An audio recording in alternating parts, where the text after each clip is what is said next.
aka the Crime Chaser. I am live, uncut, and unedited. This is a special segment about our mayor here in the city of Chicago. And we want to pose a question to Black Chicago. As you know, a lot of us that voted for Brandon Johnson, that looks like me, based on his complexion, based on him being a married man with a family, based on him being an educated man, not necessarily he really fully qualified for the position, but based on him being uh, a candidate already, well, let me just say this, based on him being a commissioner. Rightfully so. Rightfully so. Now, personally, I'll give my 2% in it.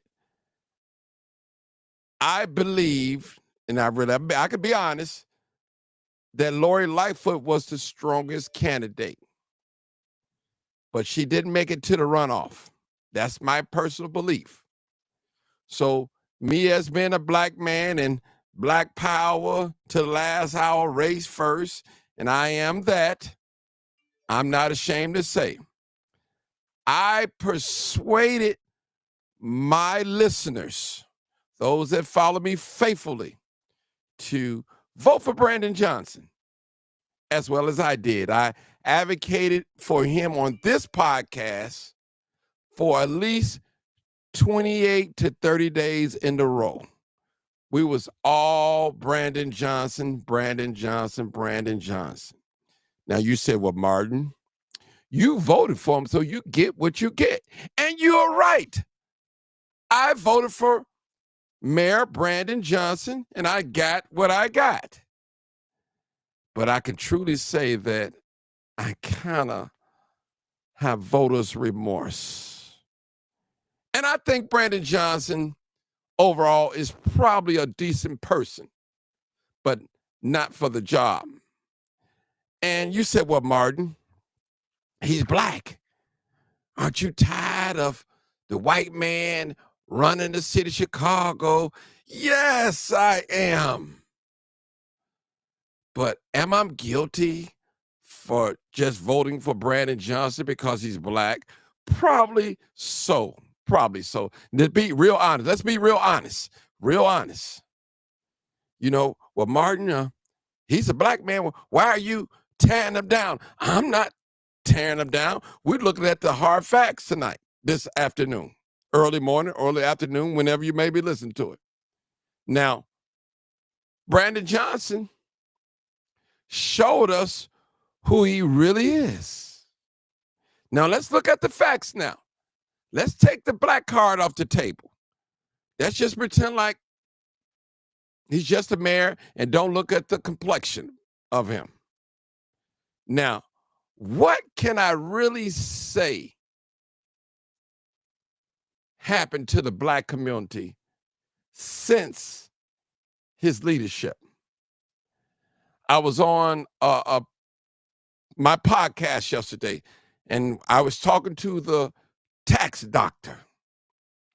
And he said Brandon Johnson inherited a lot of mess.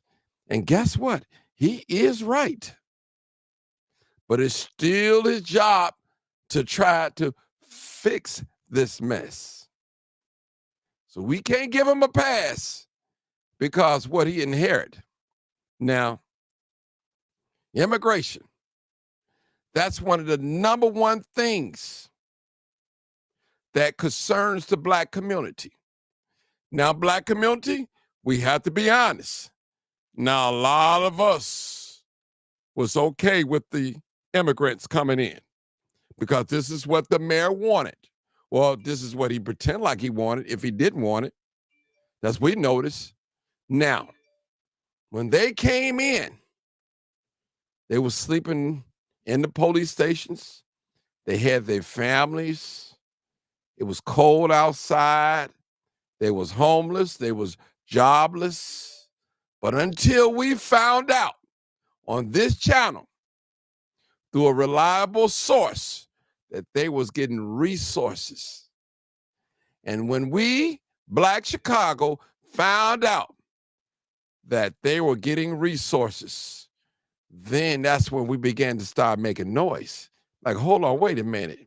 We've been here all our lives and we're not getting this and we're not getting that.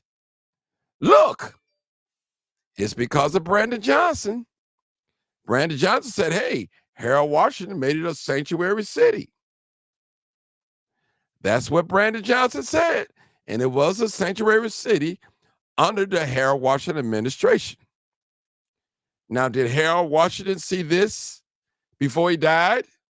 Years ago, some of you wasn't even living, wasn't even around when he died in November this month of 1987. So I'm looking at the hard facts. Now, Brandon Johnson is a brother. He is a brother, to my knowledge. Now, some say he's not Foundation of Black America. I don't know about that. Some call him a Haitian. And it might be. I'm not sure. I'll leave that to you guys. I'm just a commentary here tonight, and this is just my opinion, and I'm just keeping it real tonight. Now, election time is coming up. What are we going to do, people? Are we going to say, well, even myself, if you run against another white man, are you still going to vote for Brandon Johnson? I told myself I was going to do that. But now I'm backpedaling. Like, oh, okay, hold on now. You said, well, Martin, I'd rather have a black face up there and the white man over here. You know, Mayor Daley and them, they ran this city for years. And you're right. Well, people, I'm looking at the situation. I'm looking at our situation. Everybody is getting money. All the immigrants around us is getting money, getting resources, with the exception of our group, the Foundation Black Americans. We're not getting anything. We're getting left behind. Well, the tax doctor said, well, also the mayor said, in his administration, he have a lot of blacks in a lot of leadership positions, which is a good thing. But I'll quote what Mr. George Blakemore said, and a lot of you know who George Blakemore is. You have black faces in high places. That's it. That's all we getting. That's all we getting. I need y'all to come on in. Make sure you share this video, because I'm getting y'all warmed up, because I want to hear from you guys this afternoon and this morning, whenever you listen. You can put it in the chat. You can call in live. I'll post a number up so you can call in. Tell me, why should Black Chicago vote for Brandon Johnson again? Somebody convince Martin Johnson. Mayor Brandon Johnson, if you're listening, you've been on this show before. You've called in. And I ask you, call in. Tell us, Black Chicago, why should we vote for you again? And let's look at the hard facts of it. Let's really give us some facts. Outside of you being black, outside of you living in the black community, give us some hard facts why we should vote for you again. Seriously. And one thing I notice about our ministers, the preachers, they're very quiet about this. They're not saying nothing. It's like their lips are sealed. My preachers, my ministers, where are you? Where art thou? Preachers, where art thou? Where art thou on this subject? You're quiet because you're afraid Brandon Johnson won't give you the lot next door to your congregation? Are you quiet because you won't get any resources from the city? Are you quiet because he made you a promise? Are you quiet because you worked on his campaign? Are you quiet because Brandon Johnson showed up at your nephew's birthday party? Are you quiet because Brandon Johnson showed up at your lodge? Are you quiet because Brandon Johnson paid your congregation a visit? And also, he spoke. Are you quiet because Brandon Johnson came to your high school reunion? Are you really quiet? Let's be real tonight, or this afternoon, or this morning, whenever you may be watching this podcast. I want us to be really real tonight. Give me some hard facts for crime chaser Martin G. Johnson. Why should I vote and advocate for Brandon Johnson again? Now, I voted for him. Listen, I'm not disputing that. I get exactly what I deserve because I voted for him. And I agree with that. I agree with that 100%. I am very dissatisfied of what I've seen so far. And I'm being real honest. I'm not on here destroying his character. I'm not on here calling him dumb or stupid. But I really want to know, somebody convince me today, why should I vote for Brandon Johnson, and give me some factuals? The reason why I should. And take the black card off the table. Take the black card off the table. And y'all know I'm pro-black. I love being black. But take that off the table. And y'all know that I am a revolutionary person. So I need some hard facts so someone can convince Martin Johnson, why should I vote for Brandon Johnson again? Why should I campaign for him again? I campaigned for him for free. I did a thing on 69th and Green to help Brandon Johnson get the word out in the Inglewood community. I did that. And I didn't even get a thanks. That's real talk. Matter of fact, I'm going to go a little further than that. I didn't even get a handshake and say, thank you, Martin. I'm going to go a little further than that. He didn't even acknowledge me nor even said my name. And I was the host. I host that event. So you tell me, why should I, Martin Johnson, vote for Brandon Johnson again? Give me some hard facts. Take the black card off the table. Because right now, that's all I'm looking at. He's black. But I'm with George Blakemore. Black faces in high places. Give me something else that I can go on. Some tangible. Give me something I can go on. Right now, I have voters' remorse. I really do. And I'm opening up my platform like I did for him when he ran every day toward the end. Can someone please convince me, why should I vote for Brandon Johnson? I'm talking about me. Tell me. Give me some tangibles. Give me something. Point something out that he's done in Inglewood on the west side that our people can look at and say, hey, look what Brandon Johnson done.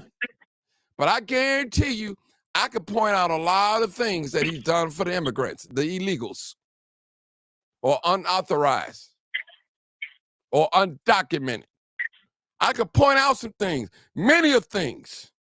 But when it come to us, people that look like me, I'm scratching my head like, what he really done? Outside probably gave a few activists a job, or a few pastors some vacant lots, or a few little business, couple of 100,000 or something, or a few black people that's in his administration.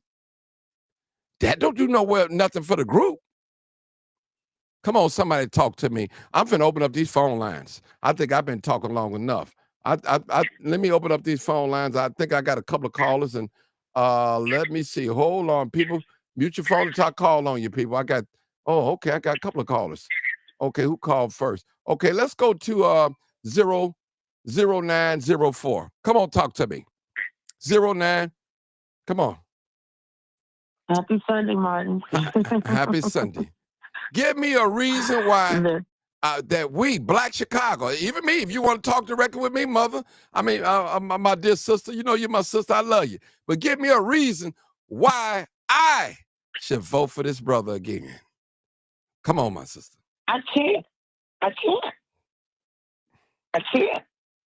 Because I would be sitting up here lying if I say, okay, he's Black, number one.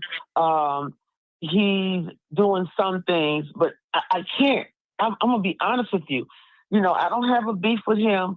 I don't like how he orchestrated things, and especially against the Black community, because he fought more for other people and other factors and standards that he felt was good, and it did not work. I can't convince you. The Black has nothing to do with it anymore. He is not Harold Washington. He's not on the same platform as the late Harold Washington. You know, you and I, Martin, we lived through it. When Harold Washington died, we suffered the pain. We went through the hurt. We were at City Hall for the reviewing of his body. We went to the late Johnny Coleman's church for the funeral. People stayed outside. He's not on the same thing. He's not a politician. And that's fact. He's not. A lot of the ministers, yes, let me say what they're looking for. They're looking for an exchange. But they're not going to say they're going to vote for him again. But a lot of the ministers that I personally know have gotten with the governors and gotten more help with the white governors than they have with Brandon Johnson. And they only try to do that because of his family's background in my church. That's the only thing. And they know it. They don't want to hear it, but they'll sure hear from me today. But no, I couldn't convince you to vote for him again. I'm not going to vote for him again because he's not a politician. He's not like Old Man Daly or Mayor Berlandes. You know, he's not in that area. He's totally out of that area. He's not. For him to run for mayor, maybe a councilman, maybe. James Fool, something like that. But I can't convince you, and I'm not going to convince you to, because I'm not going to do it. I gave him a chance. Yes, I voted for him, and I didn't look at him as being a part of trying to be another church circle. I'm looking at what you said in the beginning. And I told him in his face at one of our meetings, I said, do not let the people down. And I'm not talking about the church world. I'm talking about our community. I made that very clear to his face. I did. And I told him that. And so I can't convince you. I can't convince anybody because I'm like you. I have voters remorse. I mean, sister, I'm just keeping it 100% real. I'm not on here trying to paint a smear campaign against Brandon Johnson. He's still a brother. But I know. I'm looking at the hard facts. Yeah. And I'm saying my people are still suffering.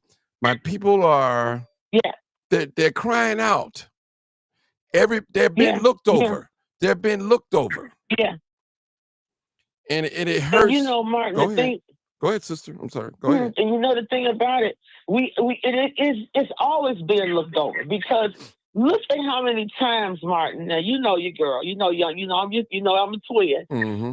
Every time something happens, he's not around, but he gets wind of it, and then it's not in action. I mean, let's case in point. When I told my alderwoman, you need to deal with these immigrants because they're getting crazy. They're over here laying on our cars. They're ransacking our neighborhood. Then she said, well, you all know that they only have a contract up until a certain time. I don't care about the contract. Why is it that when they come, you and I may fall on hard times, God forbid, and we need public assistance. We go through too much stuff just to get it. If they can get it instantaneously and get all of the benefits and double times the amount, triple times the amount of food stamps, but then you're not listening to us. And as a mayor, we run the city because we voted you in to be that of understanding where your people are coming from. I can't help nobody else's family in the gate my home. Mm-hmm. You live here. You live here. And the promises that you said, As I said, it's not a smear campaign. We're not doing that. I'm speaking from heart. Because we may be in an area that we may not be fitted for. If we're not fitted for it, then that's fine. But at the end of the day, I love him. I love him as the man that he is. He is a father and he's a husband. That's fine. He's educated. Maybe education is what he needs to stick to. That's really what I believe. He needs to stick to education because that's what he's known for. And me personally, I can't sit back, watch the whole Black community to suffer. And I have this platform, and I'm supposed to be silent. I can't do that because I convince a lot of people to vote for Brandon Johnson. And and and for me to get quiet and just say, "Well, Martin, yeah." So so I need somebody to convince me. Help me out. I mean, some West Siders, some South Siders, some North Siders. Somebody convince Black Chicago. I'm not even gonna just say me. I'm gonna put all of us in there. Because listen, I hear people talking about Brandon Johnson every day. And practically anybody that know me personally, they know that I advocated for Brandon Johnson on this platform. Brandon Johnson came on this platform. And I wish he was here to listen to it today and call in, Brandon Johnson. Give us a reason. I'll freeze all the callers. Give us a reason why Black Chicago, I'm talking about Black Chicago, should vote for you again. I'm serious about that. And I'm not on here trying to smear your name, but I'm going to let your work speak for itself.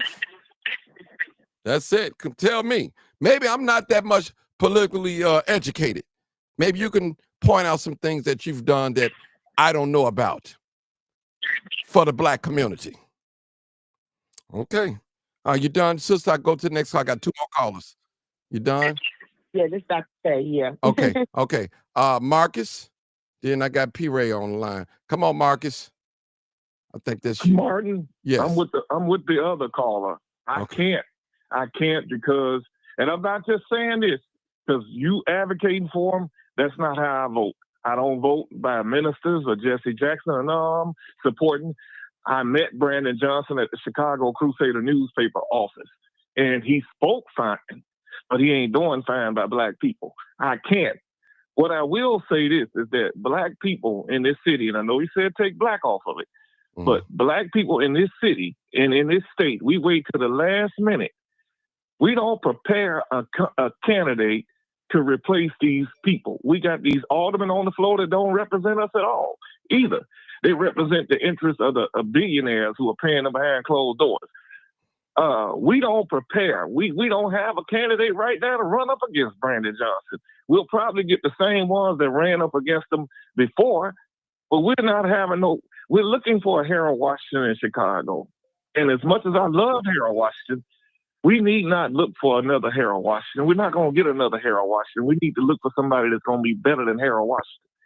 We need a Black person that's going to represent Black people and represent the entire city of Chicago fairly, because what Mayor Brandon Johnson has done has affected not only Black people in this city, but it has affected this city as a whole. Businesses leaving Chicago downtown. What do we have? And yes, he inherited a mess on top of a mess. This city been in a bad shape for a long time since Mayor Daley was in office. He kind of rearranged things and messed up this city and also caused the fall of the Black community. And the Black ministers kept endorsing Mayor Daley. They keep endorsing these people that don't represent us. People got to quit voting by what the ministers say or what anybody else say or what the activists say, because they don't know what went on behind closed doors. They don't know who paid who off. Now, I know, and I'm not saying that you was. You was all about this man, getting him in office, and you did a lot of things, and it's a shame. I didn't know he didn't shake your hand. I didn't know he didn't call you up and thank you. You should have been the first person he called up and thanked, because you didn't have to do that. The rest of the people he had to pay. My point is this. Black people need to organize, and we need to do it under the radar and get somebody and run somebody up against these people that's going to win, represent our interests, and do right by us. And if they don't do right by us, we need to go back to the polls and vote them out until we get the right people in. And even if that means stepping out of the color zone and putting somebody white in there. Mayor Daley did do one thing. Mayor Daley knew how to handle Black people by giving us something. He gave us something, but he didn't give us enough. If he was in office, would we be dealing with this migrant situation? I don't know. I can't say. But just drive through Inglewood. Brandon Johnson did do one little thing that I remember. He's going to build Ogden Park a new field house. But what good is a new field house going to do if the Black people that once inhabited that neighborhood is no longer there? Taxes going up. We're being taxed for everything. We're losing because our people are not representing us and they're not fighting for us. These other people get in office, they fight for their people. We see it. I'm with George Blakemore. Black faces in high places, and it don't mean nothing. We don't even have any power. We have an illusion of power. And that's my opinion. Okay. Thank you. We go to the next caller. I believe that's P. Ray. Hey, P. Ray, how are you doing? Oh, good morning. Good morning. Good morning. Thank you for inviting me to this space. Mm-hmm. So this is a conversation that we were having, you and I were having, way back during the campaign when I was on the radio. Mm-hmm. So, you know, I had Black Excellence Hour on WVON, a show for people with high self-esteem. And I would literally sit there on the air and click through his website and read it to the listeners. I said, guys, if you vote for Brandon Johnson, you will get nothing because this entire website is dedicated to migrants. Everything he's talking about, he's saying he's going to do for the immigrants. He does not have a tab on here for Black Chicago, but he has one on here for immigration. This is not the person that we want to vote for. I personally told everybody to vote for Willie Wilson because Willie Wilson was the first and only candidate that said America first. First comes first. We're going to put the American people first. But because Willie Wilson has an accent that reminds Black people of something that they're trying to run away from, they chose to not vote for him. However, it's very important when we talk about ourselves to realize that Black people did not put Brandon in office. During the first round of voting, Brandon won 0 Black wards. Y'all hear me? 0 Black wards. He did not win any Black wards. So this is not Black Chicago's fault. Now, the issue came into play when it became between Brandon and Paul Vallis.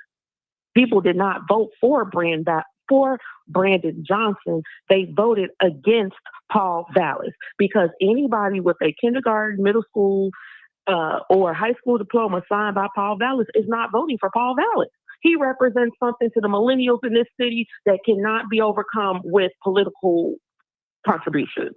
So with that being said, we're not going to do anything else with Brandon. The first time I went up to City Hall, the way that I even got into this national conversation is because my neighbor, LaWanda Jones, who I love dearly, I love the Jones love us back.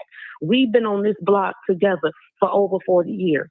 Wanda and her baby Amarie were in the living room in July 2020 during the pandemic, doing the TikTok dance. A bullet came through their window, hit Amarie in her jugular, and she fell out and bled to death in front of their whole family. And y'all know we live on the west side, so her whole family living is too flat like we like to do. You know, we like to live on top of one another as a clan.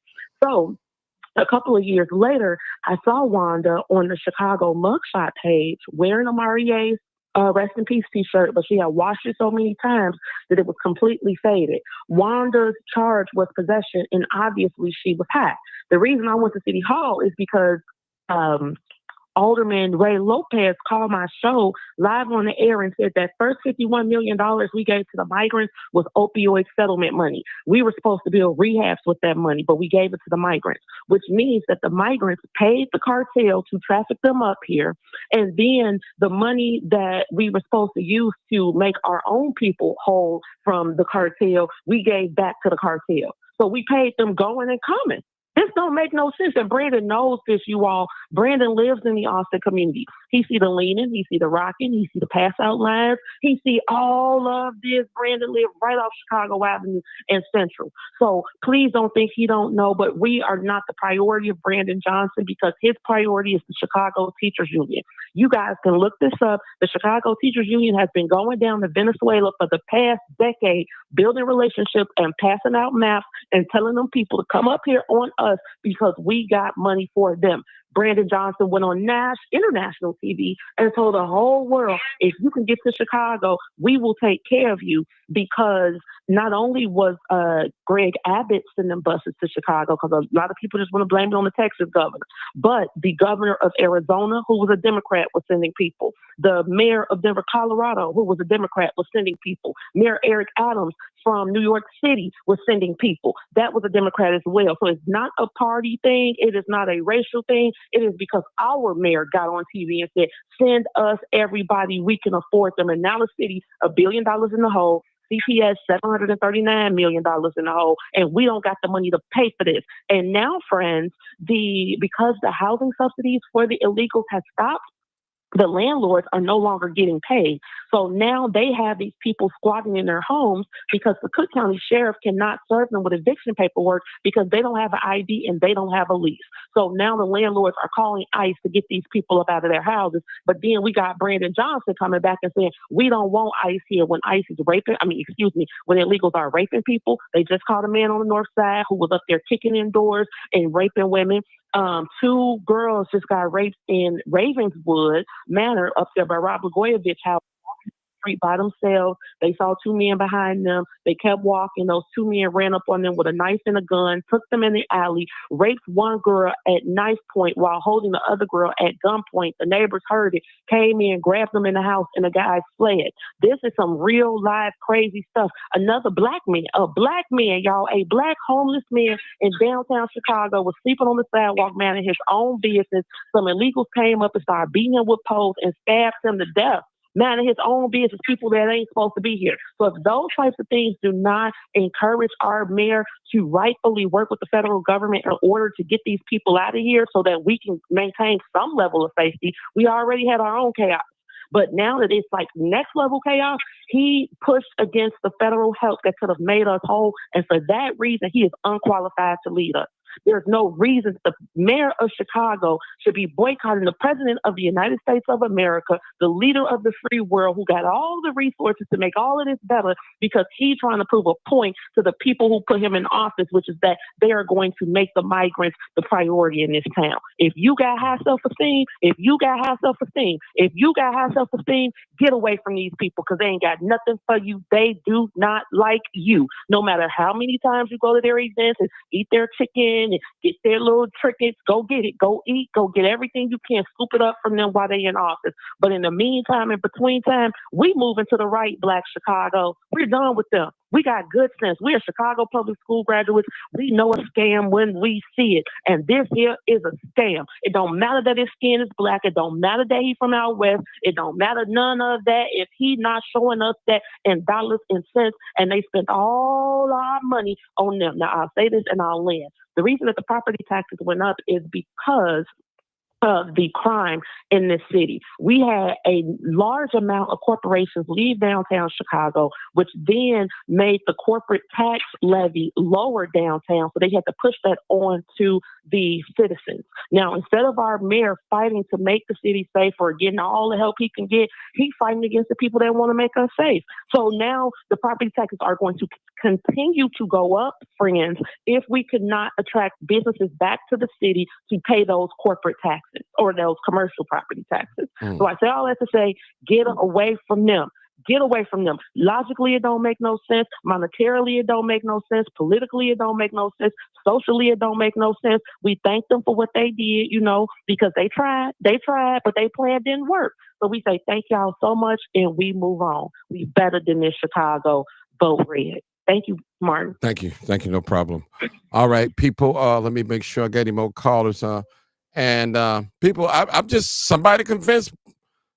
Listen, why should we vote for Brandon Johnson again? Why should we? Hold on, people. Let me make sure I got the line. Why should we vote for Brandon Johnson again? No one has convinced me.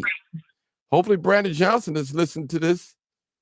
And listen, I personally, man, it's gonna have to take a whole lot. Now, all this black power talking and black revolutionary talk, that's my talk.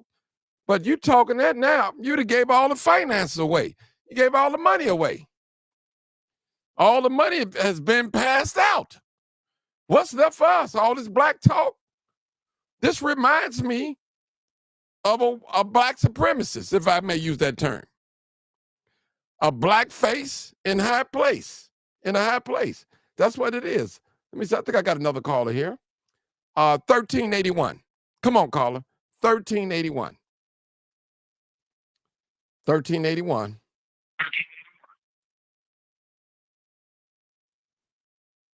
Okay. 1381, caller. You're live, uncut. I need you to convince me and my listeners. Why should we vote for Brandon Johnson again? Okay. Has joined. Okay, here it comes. 1381. Come on, caller. 1381. How you doing, caller? Caller, you're live. 1381. You're live. Yeah.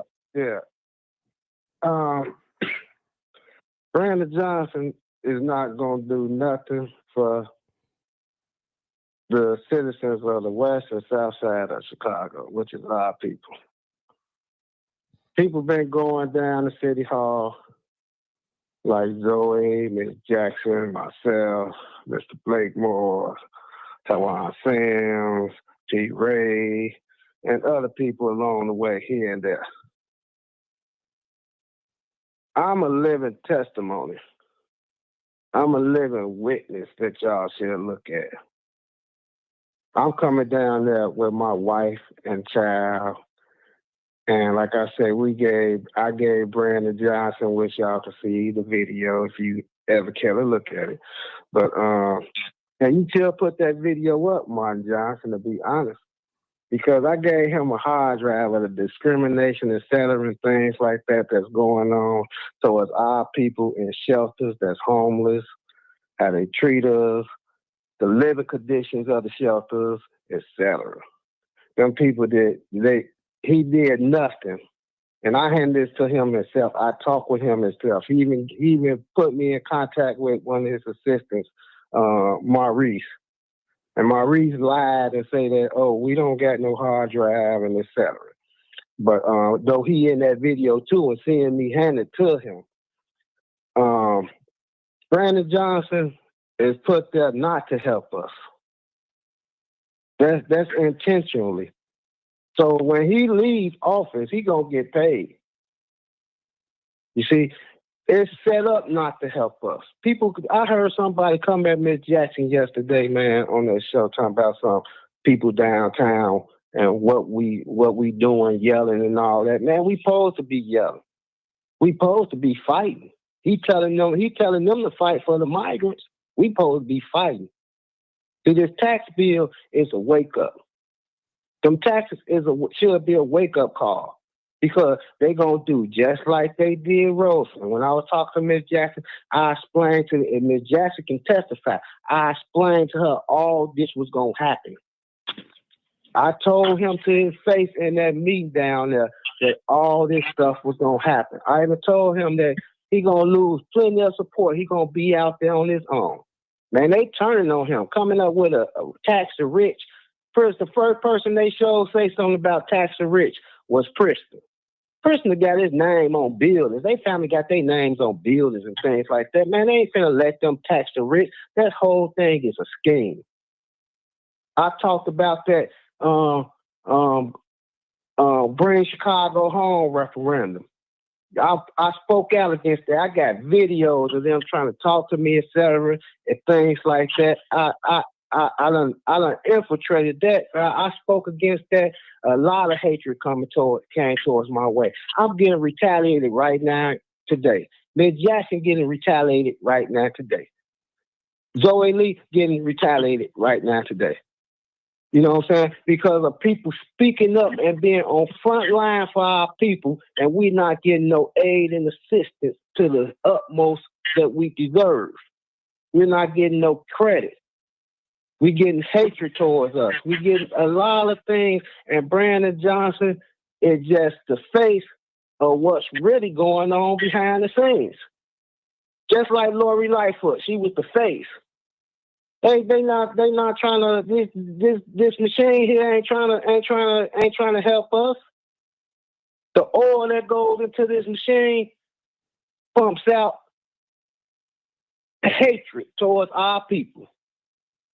And until we wake up and stand up, until we stand up and speak loud and clear, hey, enough is enough by all means necessary. My brother. Our people still get. My brother. Yes. What is it that you want to see happen? I'm going to ask you that question. What is it that you want to see happen?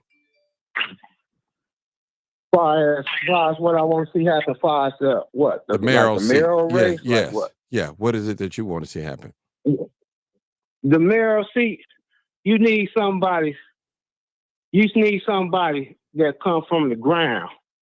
You need somebody that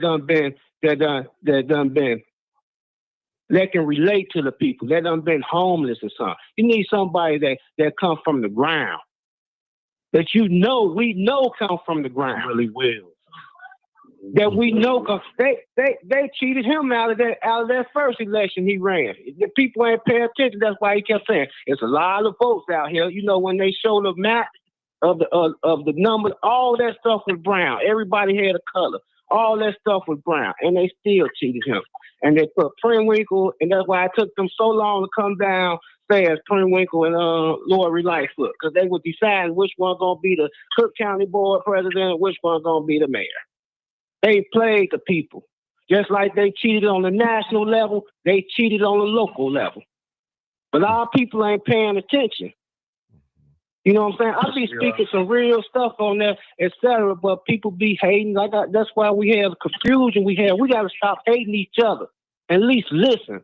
But this person, whoever the mayor gonna be, etc., it gotta come from. Hold on, sir. He gotta come from the ground. Hold on, brother. He or she gotta come from the ground. It gotta really truly come from the people. Brother, hold it 1 second. 0218, I need you to mute your mic. I'm gonna mute it for you. I'll call on you next. All right, go ahead, my brother. Go ahead, real quick. Give you 1 more minute. Go ahead.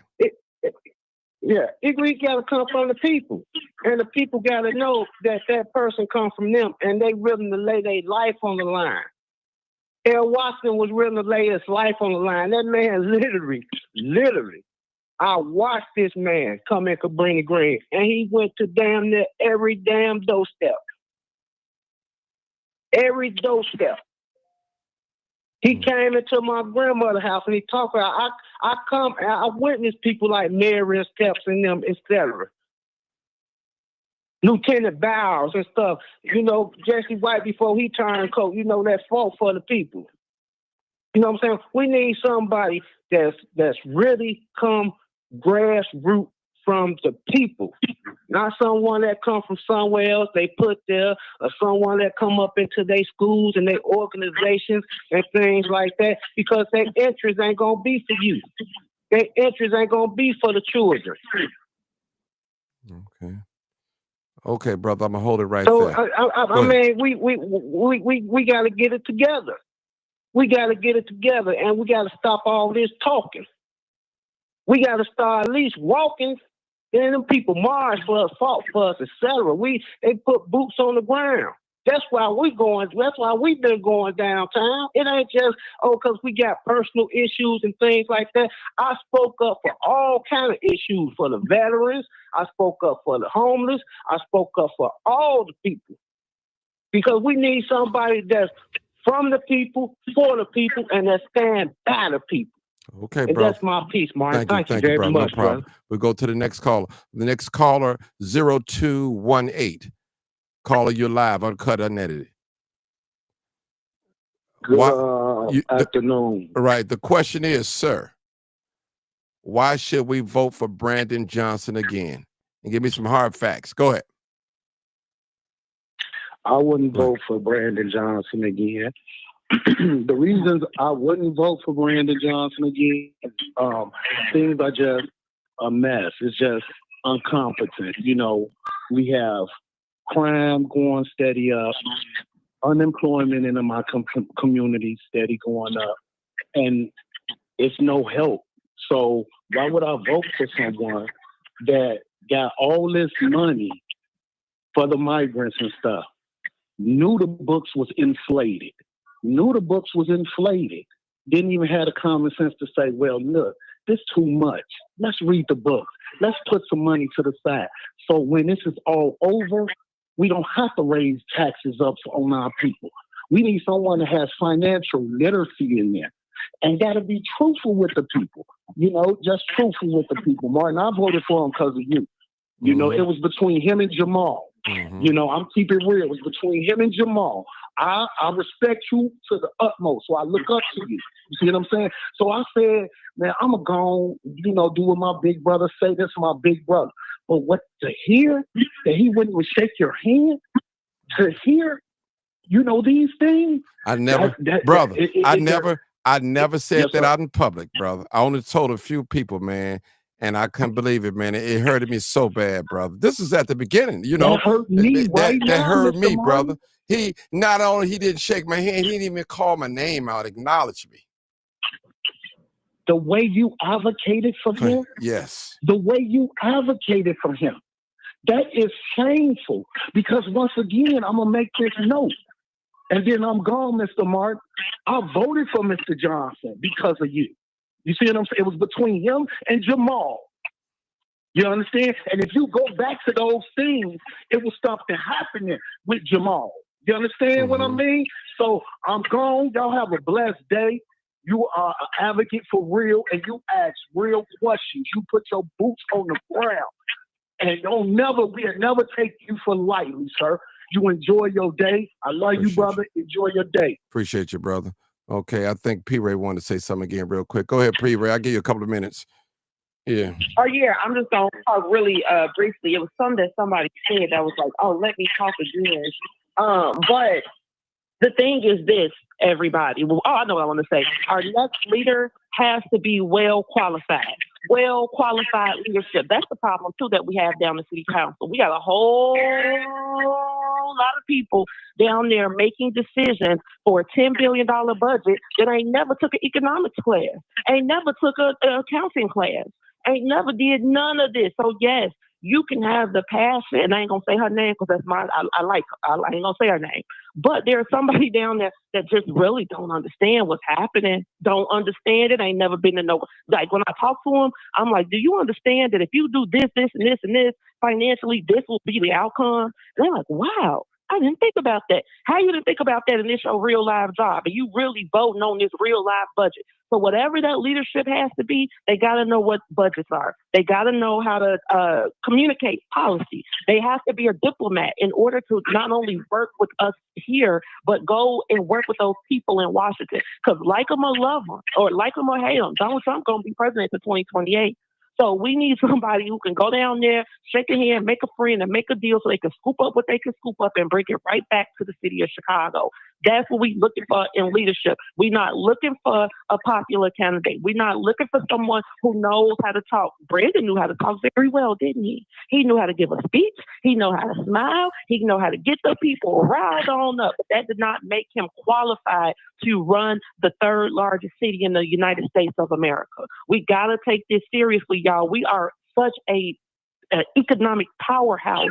And I think because our mayor is a progressive socialist and they are so anti-capitalism, he doesn't care about our dwindling corporate population down here. But now he has to focus on it because the property taxes are going to go up continuously. Y'all, unless we get another business like the Citadel or another business like Boeing and even United said they're going to leave, if we don't get businesses to replace them, our property taxes are going to continue to go up because the city of Chicago is not reducing the budget based on the fact that these people are leaving. No, the budget is the budget. So they're going to cut it up how they need to cut it up and they're going to give it to the people to pay.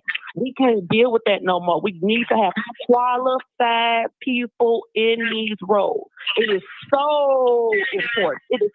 It's overwhelmingly important because even the aldermen who are there, who are voting on these things, are voting on these things to get yard sign money, to get money to pay for their next campaign, to get a little more TIF money or whatever. They're not thinking about the long-term effects of this because they are not trained to think about those things.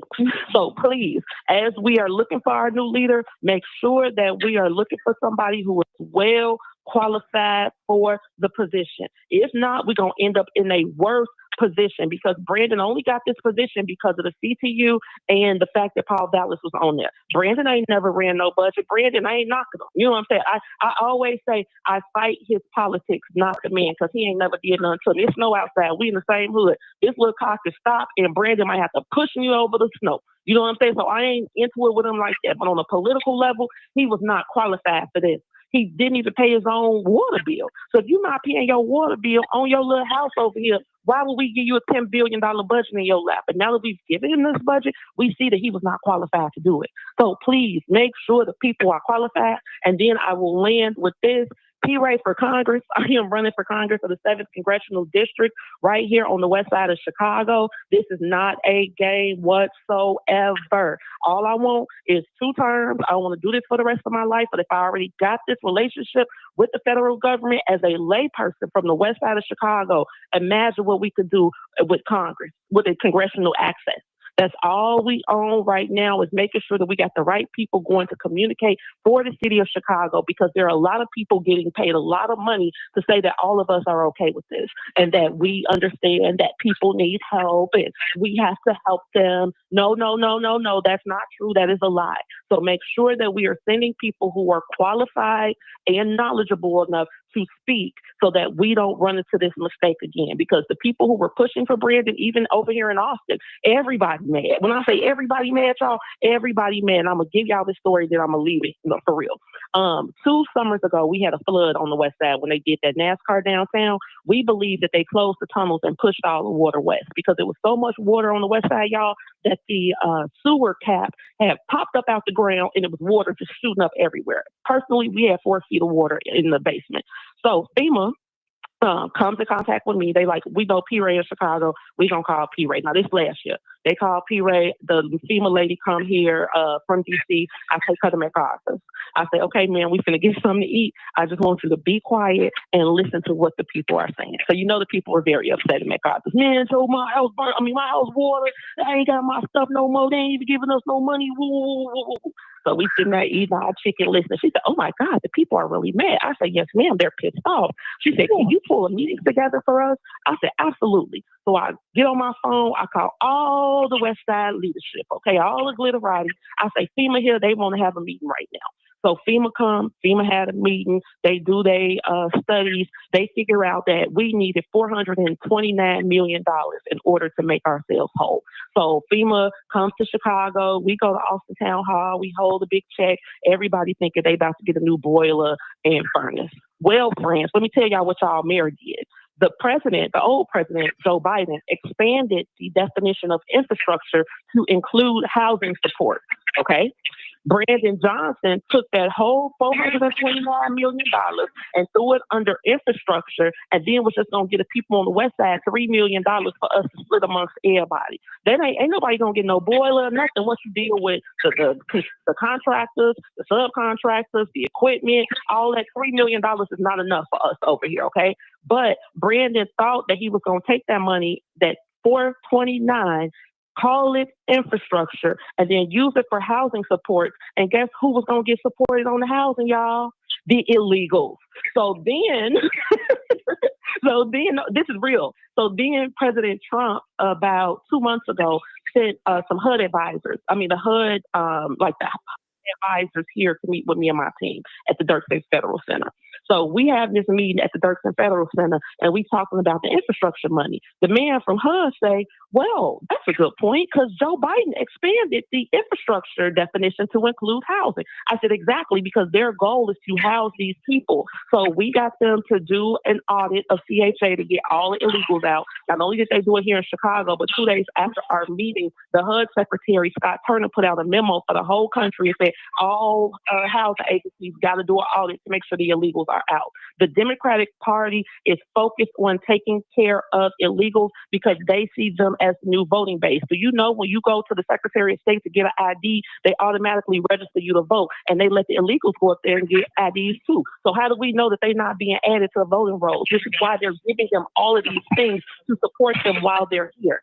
So please, y'all, just know that this is much bigger than Brandon, but Brandon is in on it, and our next leadership gotta be qualified in order to get rid of this. Because if we go off another progressive or another Democrat, whatever they're calling themselves, we are going to allow them to spend us into bankruptcy, and all of us gonna have to move to Iowa because we're not gonna be able to live here. Thank you. Thank you. Mark. Thank you. Thank you. All right. All right, can I say something? Okay, All right, brother, can I go say real something? quick, brother, because I'm all right. Go ahead. Come on, real quick. Go ahead. Go ahead, my What brother. is qualifications? Okay, what That's a is good qualifications? Brandon Johnson ran. He ran on. He know how to balance the budget. That's what Brandon Johnson ran on. Especially towards the end, he's standing on plenty of platforms saying he know how to balance the budget. What is qualifications? You see, you can be educated. You can go to school for accounting. There's plenty of accountants down there, lawyers, some of them lawyers, etc. They got degrees and things like that. That don't mean nothing. That don't mean nothing. That don't mean the person still gonna go into your interest. That don't mean they gonna run the city correctly. Because if that was the case, we wouldn't have that problem. There's plenty of educated people down there in City Hall. And look at the problems we have. There's plenty of people like that in Congress, in Springfield. Me and Miss Jackson went down to Springfield, and my hands to Allah, I swear, it seemed like we was in City Hall because they had the same setup in Springfield that they had in City Hall. And when I say the same setup, I'm talking about the character of people. Just like you got a Jeanette Taylor down there, you got a Jeanette Taylor in Springfield. Just like you got a Conway, you got a Conway in Springfield. I witnessed that. So you keep talking about some qualifications and all this stuff. None of that stuff matters. You got to come for somebody that's really, truly for the people, and I stand on that. Okay. I appreciate you, brother, for your I'm comments. done, brother. My job. I respond to that No, real no, fast. no. Give me 30 P. Ray. seconds. P. This is Ray. what- No, hold it, Sorry. P. Ray. Yeah, I let you go on enough, and you got your campaign spill out. Sorry, I'm done. I'm gonna hang up. Okay, I'ma leave. thank you. All right, let's now, people. I just want to say something real quick because this is real. This is something serious. Now, we have Democrats and Republicans on this live right now. We have both on this live. Now, what we have to come to a point, who's going to be able to stand up for Black Chicago? Now, even though you're running for mayor, there's others included outside of Black people, but what can we get out of any candidate that's coming up and running? Because I believe you have a lot of qualified people here that could and should run for mayor, both white and Black. Now, I'm trying to stay away from color, identity politics. I'm one who votes on color, and I'm going to be honest, I got to keep it real. But I'm looking for our people to prosper. Now, if you can come out and give the LGBTQ community something, you can give the illegal immigrants something, I'm quite sure you could do something for Black people. And that's all I'm talking about. Now, we want what deserved to us and our veterans. We want our veterans to be looked out for. We want our homeless population to be looked out for. We want that. We don't want you to take one class of people, put them all up on the umbrella and do something for them, and the rest of us give us promise. Talking about affordable housing and taxes are going up. What about home ownership? We want to own homes too as well, not just affordable housing. Real talk. And I'm upset, people, not only with myself and with others that's being quiet. You know this brother is running our city down to the ground. And when he leaves, I just heard it yesterday, the man gonna have a $5 million pension, $3 to $5 million. He's gonna be straight with the right investments. So win or lose, he's straight. He's straight. What about us? Black people, no one likes us. I got to keep telling you guys that. No one likes us. We can't get along with one another. We can't come up with a decent candidate, regardless if he's Republican or Democrat. We need a candidate. We're saying all these things about Brandon Johnson, but what's the plan to get him out of office? Outside of voting him out or not voting for him, who is the next person, white or black, Spanish, whatever? Who is the next person that can give us what we want? Now, a prostitute know how to sell her body, but she gets her money up front.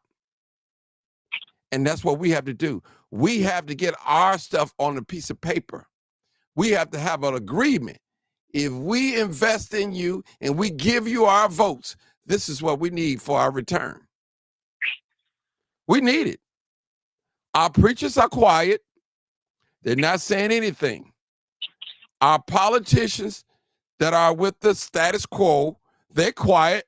They're not saying anything public. You have a few Hispanic people that speaks out. You have Chicago Flip Red, they're speaking out.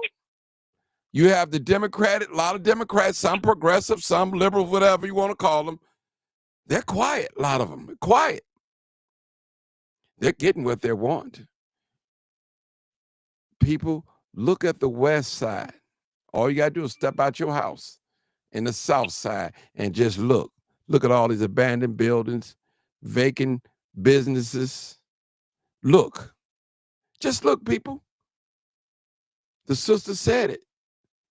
Ride down Madison, and you'll see all these heroin lines and weed lines and all this pill stuff, all this stuff. If you see it, the mayor see it, and the police see it, and everyday other people, they see it as well.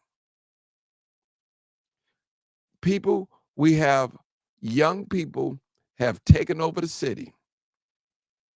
They've taken over the red line, the green line, and the blue line, and the brown line. Every time we look around, something happened. Now, Brandon Johnson, you didn't kick ICE out of the city, kicked him out, and look what's happening. The city is broke. We have no money. It always, let me say this, black people. The city have always been broke when it comes to us. Always. But for some strange reason, when the undocumented, the illegals came here, money just fell out the sky. Billions of dollars, millions of dollars fell out the sky somehow. Something ain't right. That ain't right. That ain't right. Now, somebody said, well, Martin, you voted for him. Yes, I voted for Brandon Johnson, and I have voters' remorse. I do. And before I vote for another candidate, I'm going to keep my mouth closed, and I'm going to watch real closely. And y'all going to come and say, Martin, what you think? I'm like, I don't know about either one of them guys. I don't know, male or female. For those of us that's smart, that's politically educated, you guys got to find a candidate. You have to find them. We can't wait till midnight hour, then start running and scrambling. You know the scripture says we Sunday morning, Sunday afternoon. He had 10 virgins. 5 was foolish. Okay. I'll let you in, Zoe, 1 minute. Yeah, 5 was wise and 5 was foolish, but they all were virgins. I'm gonna leave that with you. Come on, Zoe. Come on, Zoe. All right, how you doing, Martin? I stole your pictures too, by the way. Go ahead. No, that's the courtesy of Ms. Jackson. Okay. Yeah, I actually was not here when he was voted in. I was actually living in Atlanta. So you're not taking no blame. You're not taking no blame, huh? Okay, go ahead. No, that definitely wasn't on me. Okay. However, I understand, why, people voted for him and not Paul Vallas, so I do get that. But being down there for going on 3 years, and, a lot of people always say that me, Miss Jessica, Michael, Mr. Blakemore, we were, we're yelling, we're ignorant, we're rude. I was very nice when I first started. I pleaded with him. I asked him, could he please look into, my situation and stuff like that. Same with Miss Jessica. And then once I realized how the Black alderman and himself, they have taken an oath, the Democratic Party have taken an oath to not helping Black Americans at all, and they've been doing this for so long because we do not call them out. We are politically ignorant. We continue to vote people in, and the policies will never change. So when people say to us, what is the Republican Party going to do? Well, why don't you look at your history? First, it's not going to take you that long to look at your history, and then just look at the 13th, 14th, and 15th Amendment that the Democratic Party refuses to talk about, the due process that they are violating when it comes to us. The fact that these sanctuary policies hurt us. No matter what Democratic Party, no matter what Democratic political candidate decides to run for mayor, governor, Cook County Board president, city council members, they're never going to vote against the sanctuary city and the sanctuary policies that are hurting our community, are hurting our children, are hurting our seniors, are hurting our property owners. Me and Miss Jessica and a few others, we have dedicated 3 years of our lives to go down there to show the city of Chicago, specifically the South Side and the West Side, how detrimental this administration is, how detrimental Brandon Johnson is, how detrimental those 20 Black aldermen are down there. As P. Ray said earlier, they are not qualified. And as Michael said earlier, it doesn't matter what degrees you have. They're indoctrinated. They have taken an oath to a system to not help us. They will never help us. We have to revamp this whole political system in this city. And the only way that you can do that is by you have to go red. You have to go Republican. And independent, we're not ready yet. So many people come in, why you just don't go independent? If that was the case, Dick Gregory ran for president. Dick Gregory ran for the mayor here independent. Nobody didn't back him. We're just not ready for that.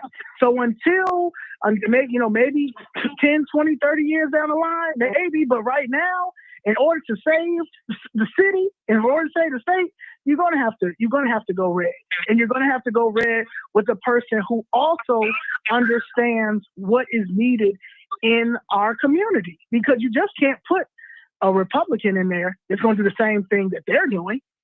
No, but also we have to download this budget. Anybody can go download the budget, the 2026 recommendations. Look at look how we're in a $1.2 billion deficit. There's a person, as head of aviation, just got in there 2025, black guy. They're about to give him a $58,000 raise when y'all property taxes just went up. Now down Streeterville, downtown, then property taxes decreased. But we got hit the hardest, the south side, the west side. It's still people who have issues with the flooding in their basements, and they have not got their money for that. This administration, that the federal government had to give to them. They were fighting it. Trump was fighting it, but he had to give that money to them. And people's basements are still messed up on the south side, still messed up on the west side. You're not going to get, they're trying to take our properties, trying to take our land, especially the south side, the South Shore. We're not going to have nothing if we do not stand up. If you guys don't want to go downtown, if you guys can't go downtown, then you have to register to vote, and you have to register to vote as a Republican. You have to send a clear message to this city that Black Chicago is still here, and don't you ever play with us again. Don't you ever play with our children again. Don't you ever play with our property owners, our entrepreneurs, all of that. We don't have anything. So why do you continue to vote for your own demise? That doesn't make any sense. And I'll land my plane right there. I love you, Martin. Keep doing what you got to do. Thank you, Zoe. Zoe, let me make this quick announcement. What we came up with an idea today, and we're going to do it later on tonight. I need people that's 60 and over on my panel tonight. I don't need you to say anything. I just want you to call in. I want you to call in if you're 60 and older, and those that are younger. I want the young people, because the young people always say the older people, they don't know what they're talking about. They don't know how to run there. So I'm going to give the young people, anybody that's under 60, call in. If young people call in and tell us what we should do for this city of Chicago, how to run it. I'm just going to listen. I want to let the older. I'll definitely call in. Okay, I'll call in. Okay, cool. I'm going to let you guys. I'll tell people as well. Anybody that's 60. Have them call in. All I need them to do is listen. I don't want them to say anything. I want the young people to tell the older people, what should we do? How can we get out of the mess that we in here in the city of Chicago? Period. That's what I want. But I'll talk more about it. Let me go to the next call. Thank you so much, Zoe. You can hang around if you want. Yep, okay. 3268. Come on, caller. What's going on, Martin? Hey, Mr. Roosevelt. How are you? Okay, I'm great. Good afternoon. Happy Sunday. Tell me, why should we vote for Brandon Johnson again? I need some hard facts. Lord have mercy, Jesus. Why should we? No, the question is, you need to. You're right. Why should we? Or why shouldn't we? That should be the question. First and foremost, what grinds my gears is that he's allowed. It's certain things. Everything that you said is true. I listened to Ms. Zoe. Every single thing that she had to say was true. That it seems like when it comes down to like property taxes and everything, property taxes on the west and south side that mainly caters to Black people were raised. Property taxes that affect, let's just say, white people who live in the luxury apartments and condos. Downtown around Navy Pier and Streeterville, it was all decreased, where they are trying to take Black people's homes and Black people's basements and everything. When we have a hard rain or whatever in certain places, it's still getting flooded because it's not, being taken care of. But yet they want to sit and try to tell this lie talking about that, it's not in the budget or there is no money. But you are right with something that you said. They could easily say it's no money. But when illegal migrants were bought here, then all of a sudden money just started raining down from the sky. It came down like manna from heaven or something like that. And it was like millions, not thousands, I almost said the wrong thing, millions and billions given to them. But yet nothing to us. And these are even citizens, and all of these people who came over here, these are all criminals, first of all, who just came over here illegally and just getting what we're supposed to be getting. We don't even freaking belong here. what I get. I don't get. And that's what and I know what I'm about to say you might disagree with, but yet you might be sort of on board now. That's why I said I think after Barack Obama, that's when I stopped voting on. That's when I stopped voting on color or voting just because somebody is black. Because somebody who's black will do like Brandon Johnson. Some of our own kind will sell you down the river faster than anybody. Because right now, Brandon Johnson, he's done everything for everybody else except for the black constituents in the city who have, helped to try to get him in, who helped to support him, like you, and I'm ashamed to say, like me, and it's not going to happen again. I'll tell you that much. And he's done everything for everybody else. And he's a Democrat. It's just like even this whole Democratic Party, even under Obama, even under Biden, even if Kamala Harris would have got in, they would do things for everybody else. Whether it's illegal migrants, whether it's, protecting Asians, whether it's to keep LGBT rights and everything legal, whether it's to keep abortion legal, they'll fund every single other kind of agenda except giving black people their due in this country, in this state, and even in this city.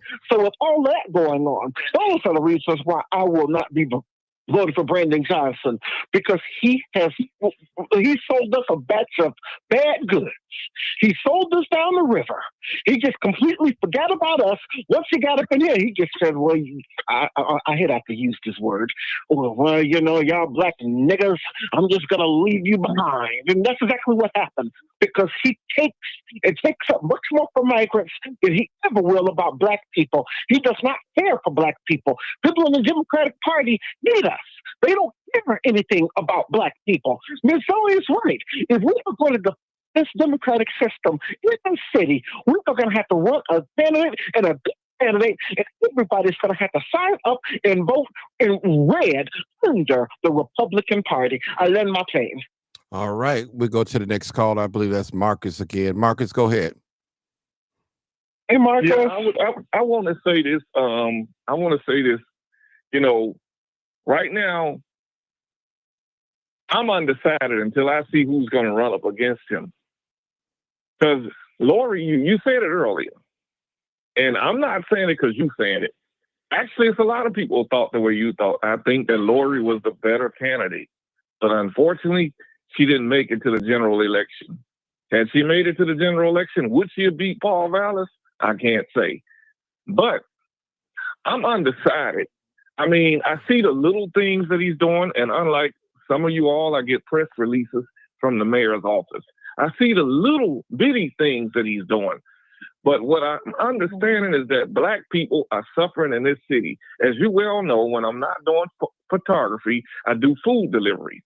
I see the effect of the illegal immigrants coming into this city. That's all you see, delivering your food. It's hard for me or anybody else probably to get a good hit and make some decent money because they done flooded the city with these migrants. And I can't just blame it all on the Democrats. The Republicans are a part of it just as much as the Democrats. This is really about white supremacy pushing black people to be the lowest on the totem pole so that we start killing each other like they want us to do because we ain't got nothing to lose anymore. So would I vote for Brandon Johnson again if it came down to white or black? No, because it would be no better than having a white mayor in City Hall. From what I've seen, Brandon Johnson is no worse than Mayor Daley. He might be a little bit worse, but he's a black brother. He's a good brother in person. I met him. Very polite. But politically, he's a failure. Politically, he's a failure, and he should have stayed with the school system and tried to do something with the school system. But running for mayor, some people, Martin, ain't built for mayor of a big city like this city. It takes a black person with some guts like a Harold Washington. But again, I loved Harold Washington. Harold Washington was the greatest mayor this city ever had, despite what anybody else might think about him. How do we get another Harold Washington? Educate some of these young kids that's coming up, and they be better than Harold Washington. I'm quite sure if Harold was alive, he would say, Pass the torch. The purpose of passing the torch is for the young people to run the race and win the race. So we need to educate our young people, because our young people are out here running wild. They're running wild and don't know which way to run. They need to be educated in the importance of politics and civics. If they don't put it back in the public school system, it needs to be taught in some of these churches. It needs to be taught in some of these places where young people dwell at, other than dribble a ball up and down a wooden court and be their entertainment.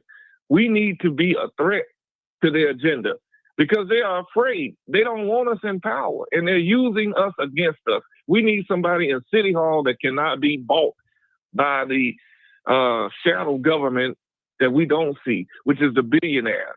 Brandon Johnson is doing what his bosses is telling him to do. His boss is the teachers union and the billionaires who fund the teachers union. That's who his boss is. We're not his boss. We were just used to get him in office that last election, not the primary. He didn't get our vote during the primary. He got it during the general election. Mm-hmm. So we were used as pawns to get him in. They always use us. The white ones do it too. They come in the black community. Why do you think the media are always talking about the black vote? Do you don't hear them talking about the white vote? They talk about the black vote. They want you to think that we're low in numbers. But if we was low in numbers, why is it with a talk on the news, the black vote is important to all the people that's running for office? What we don't need, Martin, is 10 black people running up against each other. Because that's the same strategy the whites did with Harold Washington, and they realized where they failed at. They messed up when they did that. I'm gonna let somebody else I have talk. a question for you, Marcus. I noticed you had said something. You said about Brandon Johnson, you like the little things. Like, can you name me one or two little things that you said he's probably doing? Well, right now he's doing a ribbon cutting that I got a press release from. I'm not on my email, but Mm-hmm. he again he's planning on giving Ogden Park a new field house. He did a couple of things in the black community, opening up a few businesses, maybe people who are friends with him. I don't know. That's probably what he did. But those are little things, but they haven't really affected the black community in a way that to bring us out of the situation that we're in. Okay. Yeah. Well, you can say, and I can say truly, the Republicans aren't responsible for what's taking place here in the city of Chicago. They're definitely not. They're not. So we cannot. I agree with you on that. We cannot point at the Republicans and say, "Hey, you guys are the reason why what's going on here in the city of Chicago." We can't do that, people. We can't do it. We won't be able to do that. So I give the Republicans credit on that point, because they are not running the city of Chicago at all. Now we have an organization, Flip Red and Turning Chicago Red, as two. I just learned about both of them not too long ago, but they're not affecting Chicago politics to the point where they're making decisions. Let me say that. Now they are fighting hard. They're gaining ground. They have a momentum. I got to give them that. I got to give them that credit. So this is what we're going through here, people. Those of you that's looking in from other states, this is Chicago's politics. Why should we vote Martin? Mayor Brandon again? Go ahead. Excuse me for a minute. Yes, sir. Go ahead. I think what Chicago needs, and I'm a Democrat. Well, I'm not claiming any party. I vote for what party is fair with me. I really think Chicago needs a Republican mayor. Okay. I really think Chicago needs a Republican mayor. We need to make history in Chicago, but the Republicans also need to do what's right by the city of Chicago. We need a Republican mayor. We need to make history this next election. And we need somebody from the Republican Party to stand up and run, because we haven't had nobody from the Republican Party standing up and run.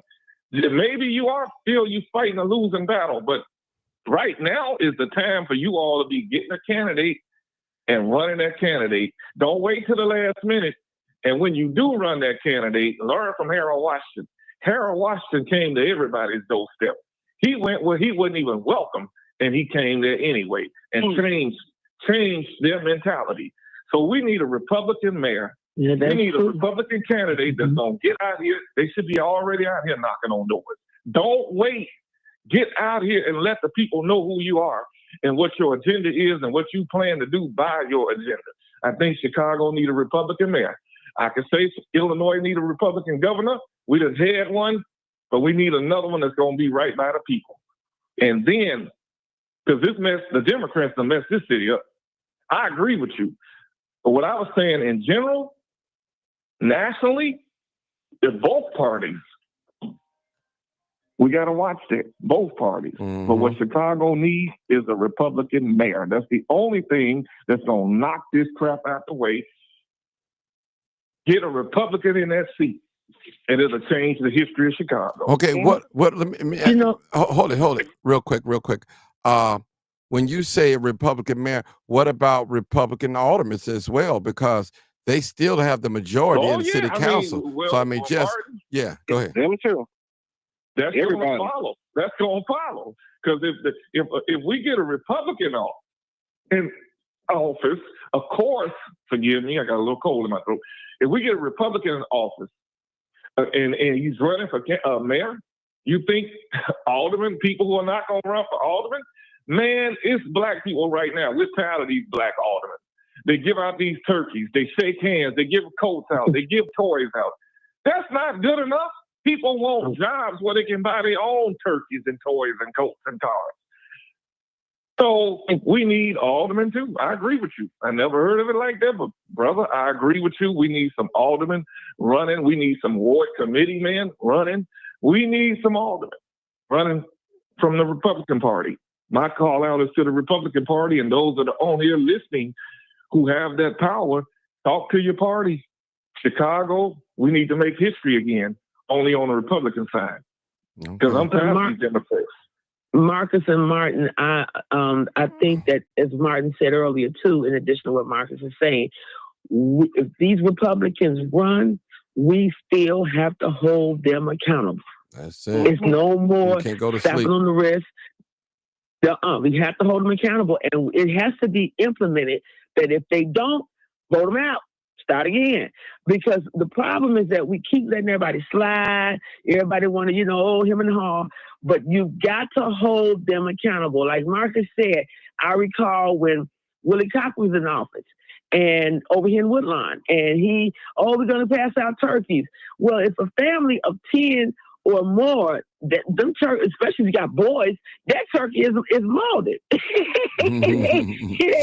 ain't gonna last you for those few days. I mean, I had to get a 20-something, almost 30-pound turkey for my children to last at least for a week. Mm-hmm. But the thing about it, we have to hold them accountable. We have to challenge them. This is what you said. Remember what you said? Ain't no ifs, ands, and buts about it. We have to hold them accountable. And if they don't do right, vote them out. That's it. Like, okay, you gotta go. You said this. You check them on what they said. Because what is the old saying? Your word is your bond. Mm-hmm. I think, Dr. Sanders, I think we need a strategy to not to wait for 4 years to vote them out. We need a little strategy before that. If they don't do this, how can we punish them? Not wait, not just vote, just not waiting to vote them out for another 4 years. There's what I'm hearing. Okay, okay. This is what I'm hearing from you guys tonight or this afternoon.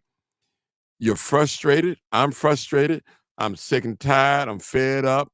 I'm almost willing to accept anything but what we got going on right now.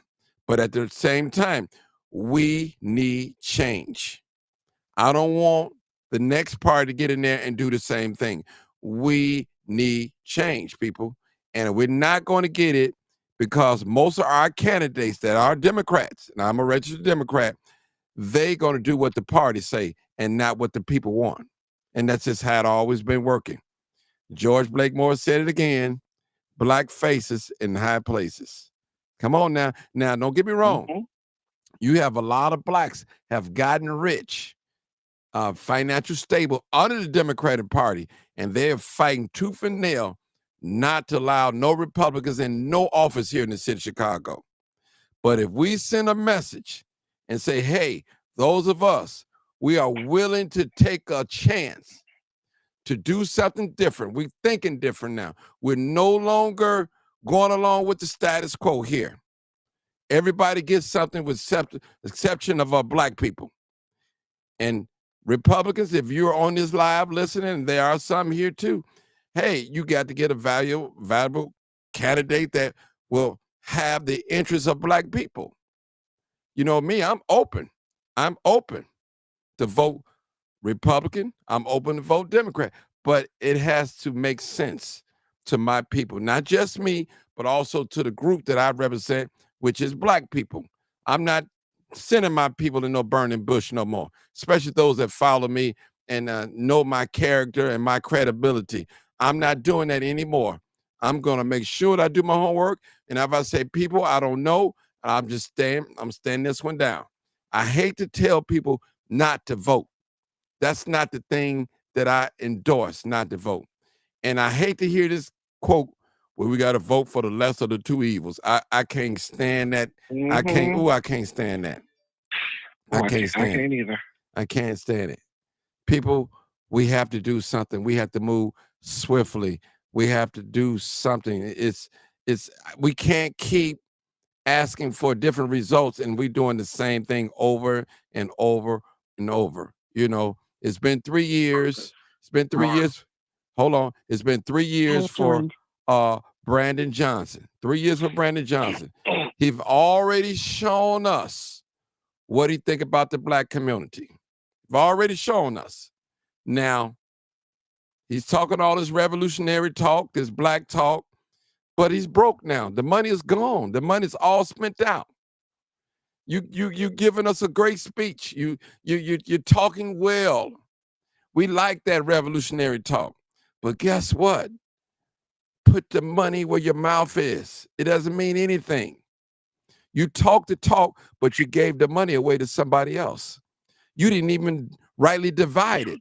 You just gave it all away. You took from money that was designated for us, when I say us, the citizens of the city of Chicago, and gave it away to the migrants. All right, go ahead, Marcus, again, real quick. Go ahead. Oh, no, I just called back in because I got disconnected. Oh, okay, I didn't know. Okay. I was just listening. Oh, okay, I didn't know. Okay. We're looking for some new callers, 872-299-0808 or 872-297-6389. And there are a lot of frustrations here this afternoon, and I know that, you know that, but something has to be done. We cannot continue to go with the same status quo of what's going on. It's not working, not for us. Now, the system is working, but it's just not working for us. And we have to dismantle what we have here in the city of Chicago. Now, we know Chicago is a city of machine politics, and the machine has a stronghold.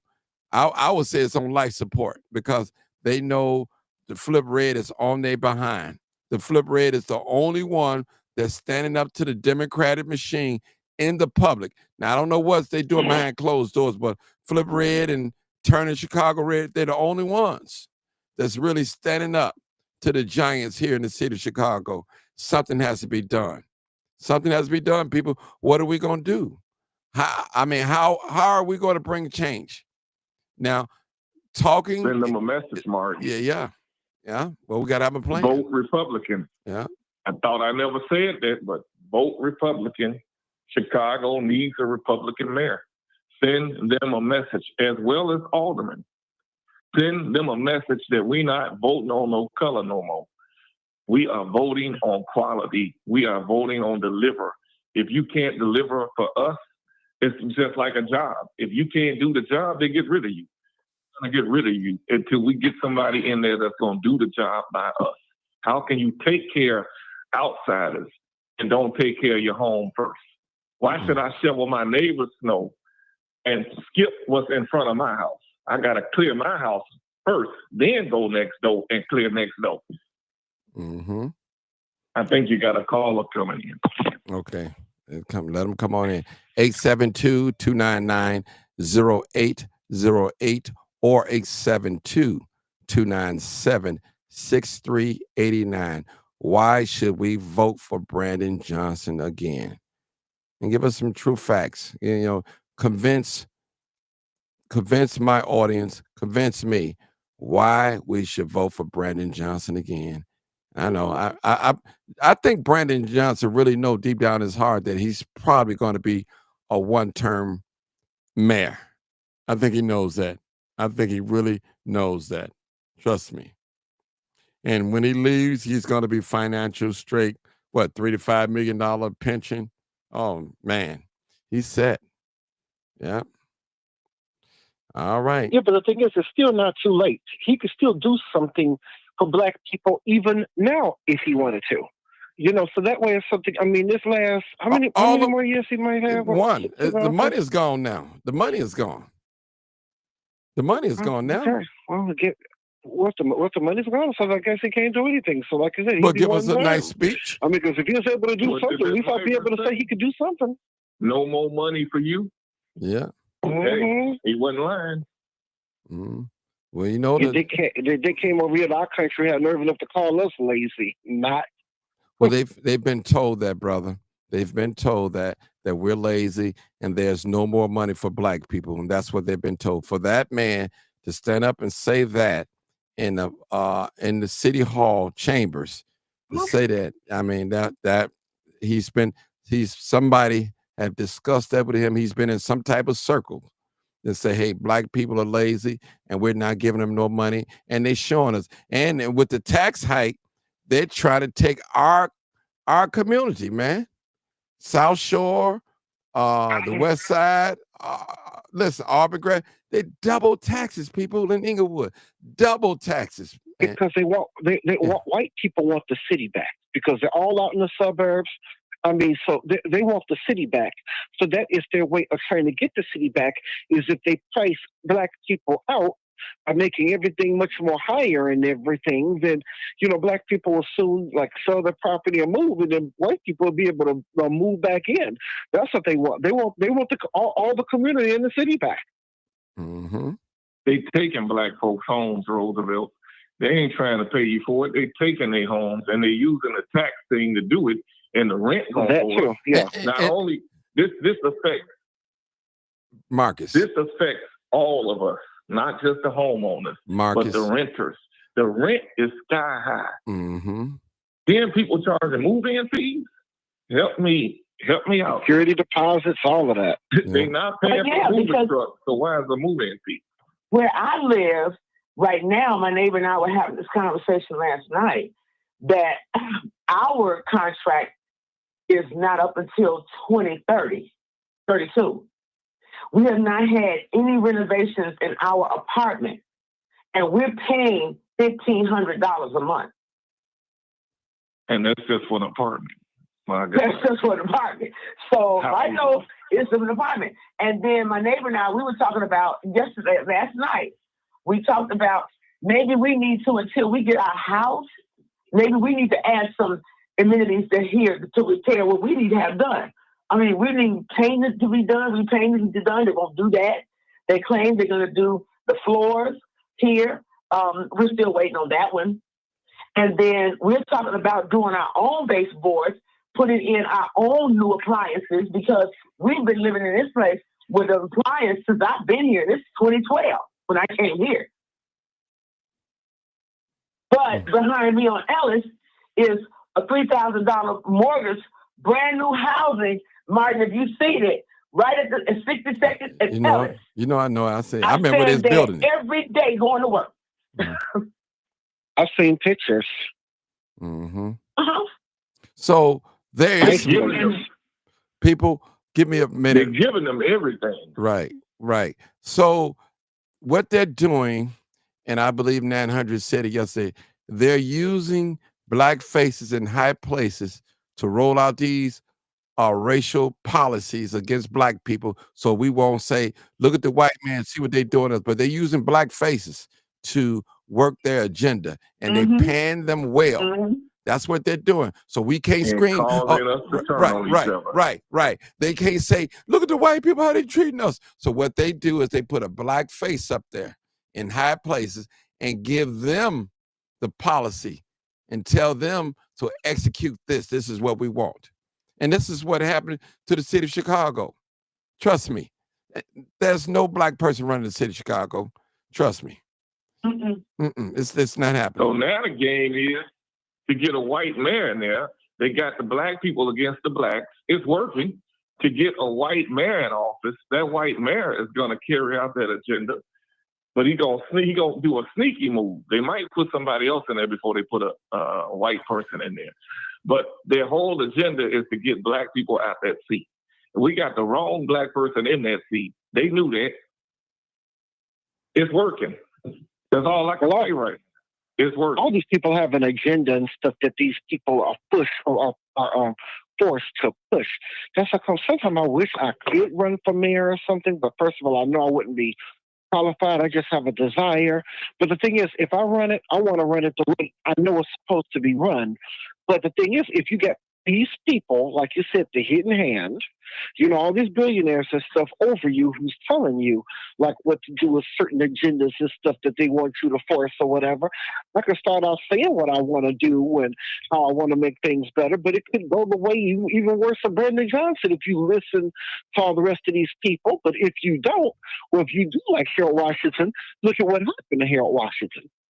In the end, whenever you go against their agenda of what they want you to do. Same thing that happened with John F. Kennedy. That didn't count. That's what I said in the beginning of my comments. They got to be from the people, by the people, and willing to die because they run everything. They run everything. These just are issues that affecting us and affecting different people in different ways. But they running everything. It's like it's like it's this the slave plantation, and you need somebody that's willing to take the whipping from the strap and stand up and fight back and willing to die for it. And then not just that, it got to be somebody that the people gonna protect. You got to protect that person. You know what I'm saying? You got to protect whoever that person is. And I don't see a whole lot of that. That would go on. One of my things, you know what I'm saying? And going down to City Hall and stuff when I was going down there, quite frankly, I'm going through some things because people trying to set me up, etc. But, when I was down there, my thing was, stand by Zoe. Stand by Miss Jackson. Make sure nothing happened to them. I don't care who was coming down there. You know what I'm saying? Them people send people at me. I ain't running none of that stuff. You got to be willing to stand up and die for what you believe in, what's right. And our people lost that fight a long time ago. It's like we just laying down now. We just laying down by way of pills. We laying down by way of all kind of drugs. We laying down by way of violence. We laying down by way of ignorance. We laying down by the way of hatred in the households. We just laying down.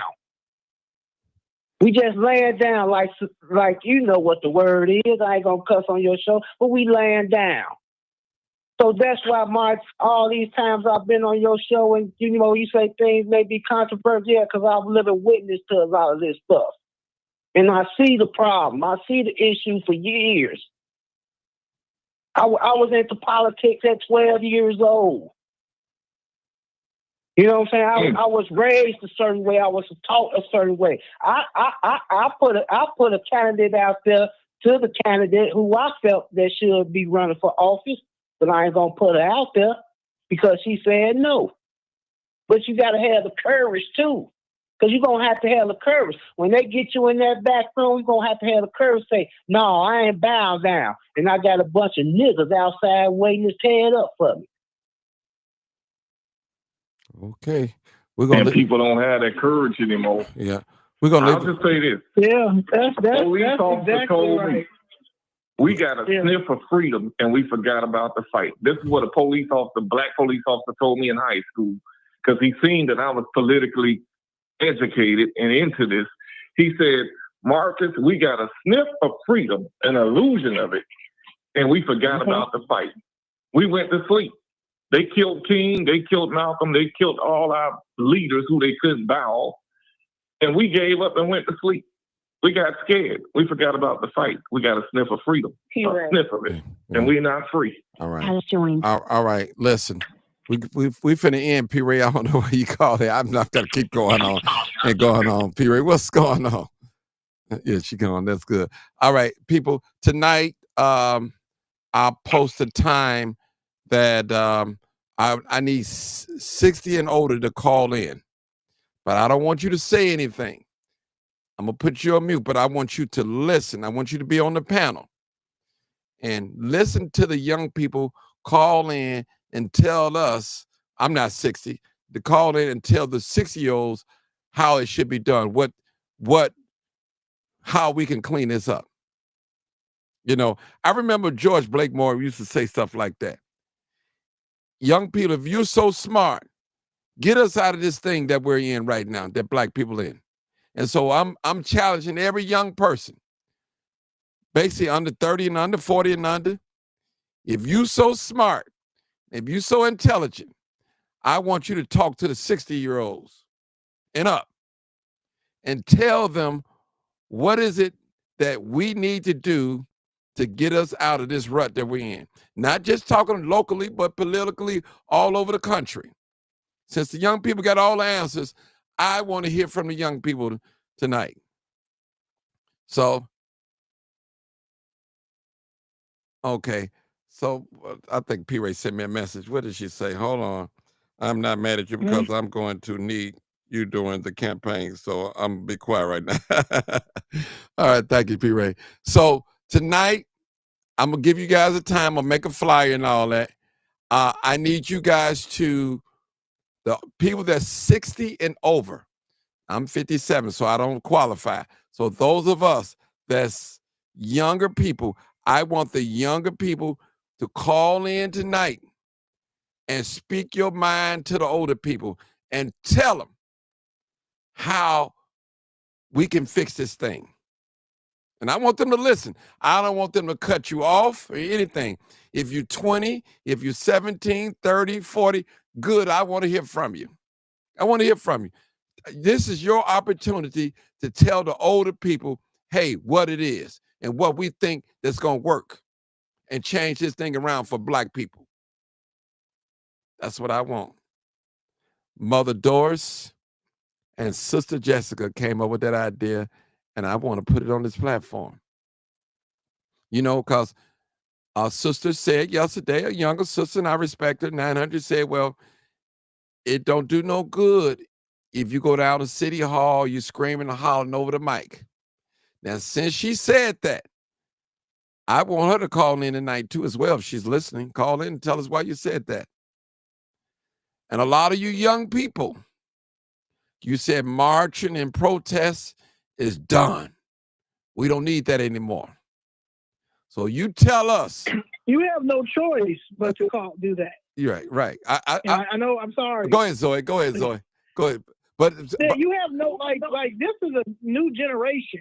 You know what I'm saying? Like you have no choice. If you're asking your elected officials, the people that we pay, we paying these people for their lifestyle, while people are being home. Black is the new homeless in the next election cycle. If you do not go down there and expose and call out the aldermen who do not show up to work because they're shameful, because me and Miss Jessica and Michael and George Blakemore and others have been down there. We did the nice route. No Hispanic. The issue with us is we don't fill those chambers. We watch them Hispanics fill them chambers. We watch the Jews fill them chambers. We've watched the Asians fill them chambers. But when it comes to us, we have to critique each other. See, they ain't gonna listen because you yelling. Well, I started outside protesting. Then I went out there, asked him very nicely, hey, can you please look into this case with my mom? We have all this evidence, kept ignoring. Finally, it went to the point like, hey, look, man, if you do not look into this case, I'll flip Chicago red. This is the worst customer service I've ever had in my life. You're not going to continue to do this to Black people. That's how it started. It started because we were not being heard. So the excuses that we continue to have for each other, but don't have for anybody else, is the reason why we are at the bottom of the totem pole. That is the problem. Okay. Well, make sure you call in tonight, Zoe, so because I know you understand. You right there on the front line, so there's not too much I can say about what you say, because you right there on the front line as a witness. You got documentation. Documentation beats conversation all day. You can prove it. Some people, they used to be on the front line. They're not on the front line anymore, and that's okay. They done what they could while they could when they could. I understand that, but tonight, 60 and over, I want you on the panel. You can come in. I'll send you a link, or you can just call on the phone line. I can hold up to 15 people. And I want the young people to call in and tell the 60 and up how to straighten this thing out. And I don't want you to respond. I might let the older people talk at the end when all the young people are gone. So that's what we're going to do tonight. I'm going to get it together. That's my assignment. Huh? That's my assignment today. That's exactly what I'm going to do. So I appreciate all my wonderful guests, the panel. Thank you. And Brandon Johnson, the message to you from Martin Johnson. Listen to me. If you hear this message, can you convince me or the listeners or the followers, why should we vote for you again? I'm willing to listen. Bring us hardcore facts. Maybe you know something that we don't know. Can you convince us to vote for you again? You say, well, Martin, I don't think I'm running again. Well, you might not be running, and we don't know. We know you got a $5 million pension waiting on you when it's all over. We know that. 3 to 5 million. We know that. You straight. But your people are not straight. All right. Thank y'all so much. Appreciate you guys for tuning in. Y'all already know what it is. This is live, uncut, and unedited. This is where we tell the truth and shame the devil. And I love being Black. Thank you, people. Appreciate you. See you later on tonight. God bless.